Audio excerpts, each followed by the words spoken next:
அன்பார்ந்த ஞான ஒளி யூடியூப் சேனல் நேயர்கள் அனைவருக்கும் வணக்கம். இந்த பதிவில் சிம்ம ராசி அன்பர்களுக்கு சுக்கிரன் பெயர்ச்சி பலன்கள் காணலாம். வாக்கிய கணித பஞ்சாங்கப்படி 2024 வருஷம் டிசம்பர் மாதம் 1ஆம் தேதி விடியற்காலை தனுசு ராசியிலிருந்து மகர ராசிக்கு சுக்கிரன் பெயர்ச்சி ஆகிறார்.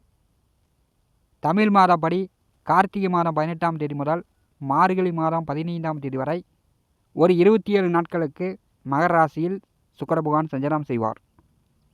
சிம்ம ராசிக்கு 3, 10ஆம் வீட்டின் அதிபதி சுக்கிரன். 2024 வருடம் டிசம்பர் மாதம் 3ஆம் தேதி வரை பூர்வ புண்ணியஸ்தானமான 5வது வீட்டிலே குரு சுக்கிரன் பரிவர்த்தனை யோகத்தில் சஞ்சாரம் செய்கிறார். கோச்சாரத்திலே 5ஆம் வீட்டிலே சுக்கிர பகவான் வரும்போது பிள்ளைகளால் மன மகிழ்ச்சி உண்டு. முன்னோர்கள் பெரியோர்களுடைய ஆசீர்வாதம் கிடைக்கும். குலதெய்வ அனுகிரகம் உண்டு. 5ஆம் வீட்டிலே சுக்கிர பகவான் சஞ்சாரம் செய்யும்போது விலை உயர்ந்த தங்க நகை, பட்டு புடவை, வண்டி வாகனம், வீடு, அசைய சொத்து யோகம் சுக்கிர பகவான் கொடுப்பார். கணவன் மனைவி பிள்ளை இப்படி குடும்பத்திலேருந்து நல்லா சந்தோஷம் மகிழ்ச்சியாக இருக்கும். கார்த்திகை மாதம் 18ஆம் தேதி 6ஆம் வீட்டிற்கு செல்கிறார். 3ஆம் வீட்டின் அதிபதி 6ஆம் வீட்டிலே செல்லும்போது வேலை பளு அதிகரிக்கும். சிம்ம ராசி என்பதற்கு செய்கின்ற வேலை, செய்கின்ற தொழிலில் கூடுதல் பொறுப்பு உங்களுக்கு வரும். எப்போதும் பார்த்தீங்கன்னா பரபரப்பாக இருப்பீங்க, சுறுசுறுப்பாக இருப்பீங்க. நிற்க நேரமில்லை அப்படின்னு வேகமாக பட்டப்பட்டப்பாக இருக்கக்கூடிய ஒரு காலகட்டமாக இருக்கும். 6ஆம் வீட்டிலே சுக்கிர பகவான் வரும்போது பெரும்பாலும் பார்த்தீங்கன்னா சளி, காய்ச்சல், இருமல் இந்த மாதிரி உடலில் சிறு சிறு நோய் நொடி தொந்தரவுகளை ஏற்படுத்தும். வீட்டில் இருக்கக்கூடிய மின் சாதன பொருட்கள், செல்ஃபோனு, கம்ப்யூட்டரு, பிரிட்ஜு, பல்பு இப்படி மின் சாதன பொருட்கள் பழுதாகி ரிப்பேர் பண்ணுற மாதிரியான நிலை ஏற்படும். வீட்டு பொருட்கள் ஏதாச்சும் ஒன்று பழுதாகி ரிப்பேர் பண்ணுவீங்க, இல்லைனா மாற்றிட்டு புதுசாக வாங்கி வைக்கக்கூடிய நிலை இந்த சுக்கிர பகவான் ஏற்படுத்துவார். 6ஆம் வீட்டிலே சுக்கிரன் வரும்போது நண்பரும் கூட பகைவர் ஆகக்கூடிய வாய்ப்பு உண்டு. அது வேலை செய்யக்கூடிய இடமா இருக்கலாம், தொழில் செய்யக்கூடிய இடமா இருக்கலாம், உங்கள் சகோதர சகோதரியாக கூட இருக்கலாம்.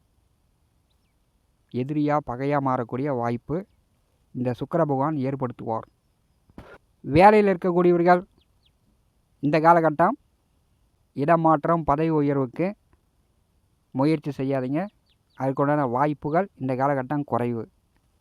அந்நிய பெண்களிடம் அசிங்க, அவமானம், கெட்ட பெயர் வரத்துக்கு வாய்ப்பு உண்டு. வீட்டை சுற்றி இருப்பவர்களிடம் சிம்மராசி என்பர்கள் பெண்களிடம் கொஞ்சம் கவனமாக இருப்பது, எச்சரிக்கையாக இருப்பது கவனம். மற்ற கிரகங்களை பார்க்கும்போது சிம்மராசிக்கு 4, 9ஆம் வீட்டின் அதிபதி 12வது வீட்டிலே நேச நிலையில் சஞ்சாரம் செய்கிறார். கார்த்திகை மாதம் 18ஆம் தேதி செவ்வாய் வக்கரகதியில் மீண்டும் பின்னோக்கி செல்கிறார். சுக பாக்கிய அதிபதி 12வது வீட்டில் அமர்ந்திருக்கும் போது வீடு கட்டுவது, நிலபுல சொத்துக்கள் வாங்குவது, புதிய வண்டி வாகனம் இதன் வழியில் செலவுகள் உண்டு. சேமிப்பும் உண்டு, செலவும் உண்டு. 12வது வீட்டிலே செவ்வாய் அமர்ந்திருக்கும் போது இரவு உறக்கம் குறையும். மனக்குழப்பமாகவே இருக்கும், ஒரே அலைச்சலாக இருக்கும். நீண்ட தூர அதிக தூர பயணங்கள் ஏற்படும். தாய் தந்தையர் உடல் ஆரோக்கியத்தில் கவனம் எடுத்துக்கொள்ள வேண்டும். பெற்றோர்கள் சொல்கிறார்கள் என்றால் அவர்கள் பேச்சை கேட்டு செயல்படணும். நீ என்ன சொல்கிறது, நான் என்ன கேட்குறது அப்படின்னு இந்த விதண்டாவாதம், எகடாவாட பேச்சுகளை சிம்ம ராசி என்பவர்கள் குறைத்து கொள்ள வேண்டும். ரியல் எஸ்டேட் தொழில் செய்யக்கூடியவர்கள், வீடு, மனை, நிலம் வாங்கி விற்பனை செய்யக்கூடியவர்கள் கொஞ்சம் ஜாக்கிரதையாக உஷாராக தொழில் செய்வது நல்லது. செவ்வாய் பார்வையில் சுக்கிரன் அமரும்போது பார்த்திங்கன்னா பெரும்பாலும் விவசாயம் செய்து கொண்டிருப்பவர்கள், விவசாயத்தில் பூஞ்செடி வைத்து பூ எடுத்து கொண்டிருப்பவர்கள், விவசாயிகளுக்கு, பூ வியாபாரிகளுக்கு, பூ விவசாயிகளுக்கு அதிக பண லாபத்தை கொடுக்கும். ஏன்னா சுக்கிர பகவான் விவசாய காரகன். ஆடு, மாடு, கால்நடை, கோழி நன்கு விருத்தியாகும். அதனுடைய பராமரிப்பு உங்களுக்கு அதிக அலைச்சலையும் கொடுக்கும். எப்போதும் பரபரப்பாக இருக்கக்கூடிய ஒரு நேர காலம் சிம்ம ராசி என்பளுக்கு உண்டு.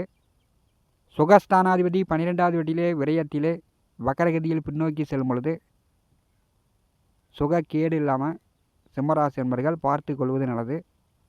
இந்த சளி, காய்ச்சல், இருமல் இந்த மாதிரி உடலில் தொந்தரவுகளை கொடுக்கும். தொழில்ஸ்தானத்திலே குருபகவான் அமர்ந்திருக்கிறார். குருபகவானுடைய பார்வை 2ஆம் வீட்டிற்கு விழுகிறது. 2ஆம் வீட்டிலே கேது அமர்ந்திருக்கிறார். குரு பார்வையில் கேது அமர்ந்திருப்பது ஓரளவு சிறப்பு. இப்படியும் பேசி சமாளித்து விடுவீர்கள். பண விஷயங்களில் கவனமாருங்க. முடிஞ்ச வரைக்கும் பணத்தை சேமித்து கொள்ளுங்க. ஏன்னா எதிர்வரக்கூடிய காலங்களில் உங்களுக்கு பண தேவைகள் இருக்கிறது. பணச்செலவுகள் எதிர்வரக்கூடிய காலகட்டங்களில் சிம்மராசி என்பளுக்கு தேவை இருக்கிறது. சேமித்து கொள்ளுங்கள். மற்றவர்களிடம் பேசும்போது குடும்பத்திலே இருந்தாலும் சரி, வெளி இடங்களில் இருந்தாலும் சரி, வேலை செய்யக்கூடிய இடம், தொழில் செய்யக்கூடிய இடம், பேச்சுவார்த்தையில் சிம்மராசி என்பர்கள் கொஞ்சம் கவனம் தேவை. வாக்கிலே கேது அமர்ந்திருக்கும் போது பல்வலி, முகத்தில் காயங்கையும், பேசிய மற்றவர்களை புண்படுத்துறது, மற்றவர்களிடம் பகையை ஏற்படுத்தி கொள்வது, இதெல்லாம் கேது ஏற்படுத்தி விடுவார். 10லே குரு அமர்ந்திருக்கும் போது செய்கின்ற தொழில் நீங்கள் கருத்தாக செயல்படும் போது வருமானம் வந்துக்கிட்டே இருக்கும். ஏனோ தானோ வந்தால் வருது போனால் போகுதுன்னு அசால்ட்டாக செய்தீர்கள் என்றால் தொழிலில் விரயங்கள், நஷ்டங்கள் ஏற்படக்கூடிய அமைப்பு உண்டு.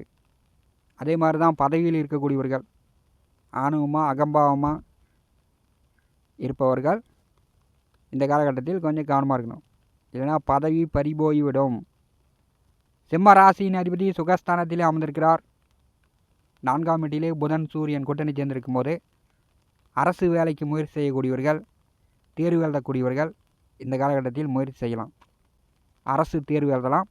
அரசு வேலை கிடைப்பதற்கான வாய்ப்புகளும் உண்டு. சிவ ராஜயோகம் சிம்ம ராசி என்பளுக்கு வேலை செய்யும். சிம்ம ராசிக்கு 7வது வீட்டிலே சனி பகவான் வந்திருக்கிறார்.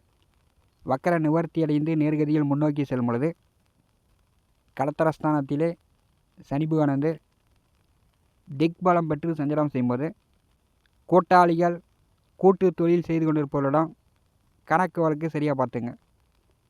கூட்டாளிகள் மூலம், நண்பர்கள் மூலம் உதவிகளும் கிடைக்கும். அதை நீங்கள் சரியாக பயன்படுத்தி கொள்ளுங்கள். கணவன் மனைவிக்குள் அனுசரிப்பு தேவை. ஒருவருக்கொருவர் விட்டு கொடுத்து அனுசரித்து செல்லும்போது சனி பகவானால் சிம்மராசி என்பளுக்கு தொல்லை தொந்தரவுகள் இல்லை. ஒட்டிக்கிட்டு மோதிக்கிட்டு முறைஞ்சிக்கிட்டு சண்டை கட்டிக்கிட்டு இருந்தீங்கன்னா கணவன் மனைவிக்குள் பிரச்சனை வரும். பிரிஞ்சு போகிற மாதிரியான நிலை சனி பகவான் 7ஆம் வீட்டில் வந்திருக்கும் போது ஏற்படுத்தி விடுவார். அவர் ஆட்சி பலம் பெற்றிருக்கும் போது உங்கள் பொறுப்புகள் அனைத்தும் மனைவியிடம், வாழ்க்கை துணையிடம் சிம்மராசி என்பர்கள் ஒப்படைங்க. அவங்க குடும்ப நிர்வாகத்தை சிறப்பாக கொண்டு செல்வார்கள். சிம்மராசி என்பர்கள் நீங்களே எல்லாம் தலையில் போட்டுக்கிட்டு பிச்சுக்கிட்டு இருந்தீங்கன்னா குடும்பத்தில் குழப்பங்கள் வரும். சிம்ம ராசிக்கு 8வது வீட்டிலே ராகு.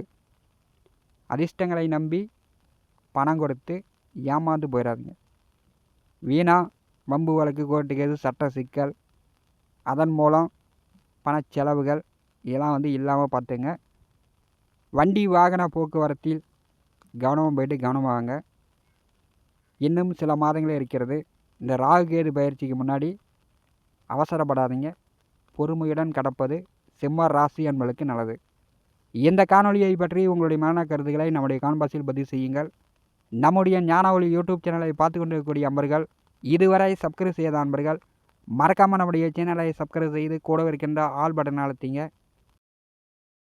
தினந்தோறும் நம்முடைய சேனலில் ஜோதிட பலன்கள் பதிவிடப்படும். உடனுக்குடன் பார்த்து பயன்பெறுங்கள். நன்றி, வணக்கம்.